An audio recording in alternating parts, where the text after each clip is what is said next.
అవసరాన్ని బట్టి నీతో ఉంటారు, సరెల్లిలాగా రంగు మార్చుతుంటారు.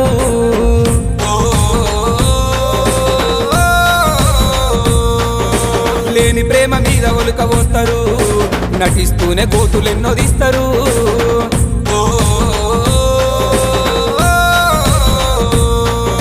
స్నేహమంట నీలే అంటూ పొగుడుతుంటారు, తేనె ఊసే కత్తిలాగా పానందిస్తారు. స్నేహమంట నీలే అంటూ పొగుడుతుంటారు, తేనె ఊసే కత్తిలాగా పానందిస్తారు. వెల్లురా ఓ మనిషి వెల్లురా, అడవిలుంది అందమైన ఇల్లురా. వెల్లురా ఓ మనిషి వెల్లురా, అడవిలుంది అందమైన ఇల్లురా. వెల్లురా ఓ మనిషి వెల్లురా, అడవిలుంది అందమైన ఇల్లురా. వెల్లురా ఓ మనిషి వెల్లురా, అడవిలుంది అందమైన ఇల్లురా. అవసరాన్ని బట్టి మనతో ఉంటారు, ఊసరి వెల్లిలాగా రంగులెన్నో